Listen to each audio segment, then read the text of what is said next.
Lytisha. Welcome to my stairs. Thanks for joining us today. It's a great day. We're fundraising for Mesopotamia today and all the good work that they do. And I've got a few poems for you here. Never read on the stairs before. It's the first time for everything, isn't there? Okay. I want to start with a statement. Today, I wear a flower in my hair.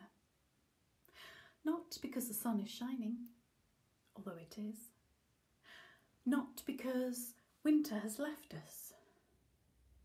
Not because I'm unhappy, although I'm not unhappy. Today, I wear a flower in my hair as a symbol. Or symbol of making an effort, of remembering, of regaining a bit of self. Being and feeling a bit different. So today, I wear a flower in my hair. Thank you. I think it's important to make that statement because these are difficult times for many of us, and as anyone who's suffered mental health issues or physical health issues and been confined to their home or been unemployed, it's very easy to get quite down and not do the things that we would normally do to make ourselves feel better. So it's important to do that, I think. So that's why I'm wearing a flower in my hair today. Now I was thinking about the situation we're in, and I was going through my poems thinking what would I read today. And I came across one that I wrote in 2017. It starts with an epigram, which is a quote from a politician. And it's called Take Up the Slack. Other workers will have to take up the slack. Cover for colleagues off sick. Cover the work of those posts not refilled. Now I didn't write down the politician's name. They probably didn't even deserve it. But this is a poem I wrote, and I think at the time they were referring to both the civil service and the NHS. Moving on. There is no slack, no spare capacity. Not in the public sector, not in the NHS, not in the social sector. There is no spare capacity. There is no slack. Not in the voluntary sector, not in the unfit for work, not in the sick and disabled. There is no slack, no spare capacity.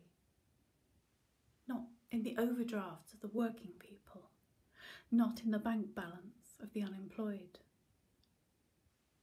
There is no slack, no spare capacity, not in the minds of the Tory austerity policy pushers. Definitely no room there. It's too full of pound signs to let in any compassion, any sense, any grasp of reality, any honesty, any long-term thinking. Thank you. Now the situation that we're... dangers of poeting on the stairs. The situation we're in, excuse me a moment, must leave the frontline workers, especially the doctors and nurses and people in care homes, feeling pretty shell-shocked. As somebody that's self-isolating and barely been out for 6 weeks, I'm a little bit shell-shocked, and I can't imagine how frontline workers are. So I'm going to do a cover now. I'm going to read a poem by Carbuncle. You may have heard of him. And it's called Shellshock. Sent back from the front to the children and me. There's a twitch round your mouth where your smile used to be. Cramps and groans, but no broken bones. Oh, my love. Too haunted to speak and too angry to eat. You're clinging to the bed as I change the wet sheet. strange yelps and moans, but no broken bones. Oh, my love. Are they old friends that you stare at all night? Or the enemy impaled, rising up for a fight? So many unknowns, but no broken bones. Oh, my love. I must endure and pretend to be glad for these daughters and this son who can't fathom their dad. Broken men, broken homes, but no broken bones. Oh, my love. One summer's day, and you're off to the shed. Here's to regimental pride, 7 swigs till you're dead. Lying cold as the stones, but no broken bones. Oh, my love. Thank you, and that's for all the frontline workers out there. Thank you, Paul Carbuncle. That is a marvellous poem. Okay, now, if you could do anything right now, I bet the first thing you'd do is hug someone. I would. So I want to read my poem, Held. At a time of heightened emotions, I was held unexpectedly tightly. Encircled in that embrace was a safe space, an infinite space, where nothing existed but the moment, and the emotion was allowed to be. It wasn't uncomfortable. It wasn't about bodies. It was about being held tightly. Permitted to just feel, without thought, without context, without judgment. It was a moment, one of those that can last forever, but take only the length of a sigh. We all need to be held tightly sometimes. And if you need me, I have arms too. For now, I want to give you a big virtual hug, so I want everybody to get your arms, put them around yourselves. If you've got somebody with you, put your arms around them and have a big squeeze. Ready? On the count of 3. 1, 2, 3. Squeeze.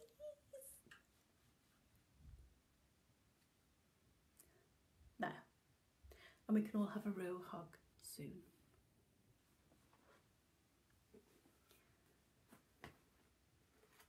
Now, something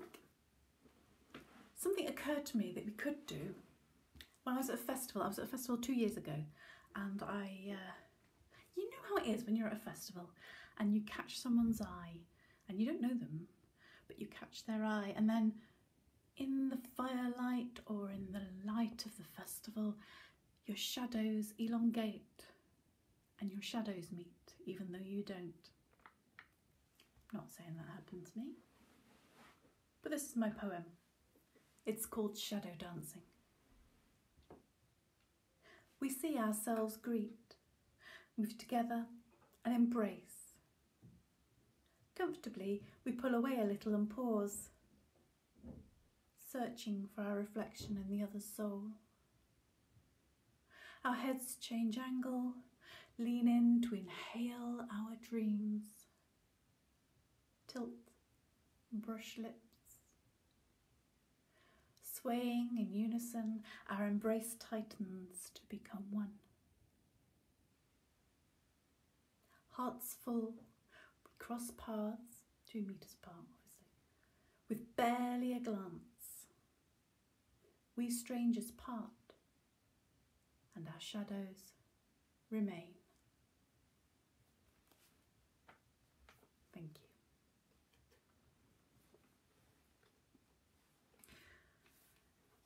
Now I'm going to read my final poem for this set, which is what we're doing now.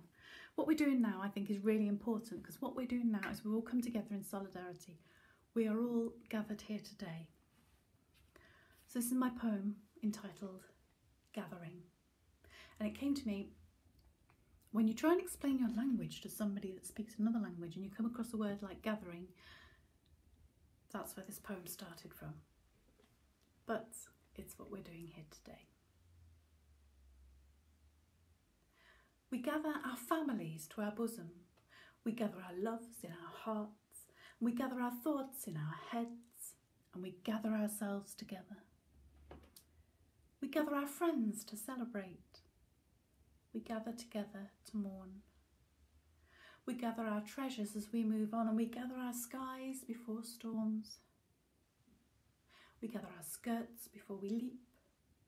We gather our fruit from the trees. We gather our hems to hold us together. We gather to meet our needs. Gather, the weather is turning. We gather together for strength. We gather, we share, we understand. We gather, we make a difference. We gather, we share, we understand. We gather, and we make a difference. Thank you. Good luck with the raffle, and if you've got any spare coins, do drop them in the pot. For my next section, I'm going to, I'm so excited about this. We're going to have the world premiere of my little film that goes my poem Matryoshka Doll. This is the first film I've made myself, all by myself, without getting Keith to do it for me, or one of my other clever friends. I have collaborated on this. The music and soundtrack is by Irinya Muha, who's brilliant. She responded to the poem fabulously. And the words and the images are all mine. Any problems with the sound quality is due to me, not Irinya, but after lockdown we might get it sorted. So I hope you enjoy the Matryoshka Doll, Babushka's gift. See you soon. Good luck in the raffle.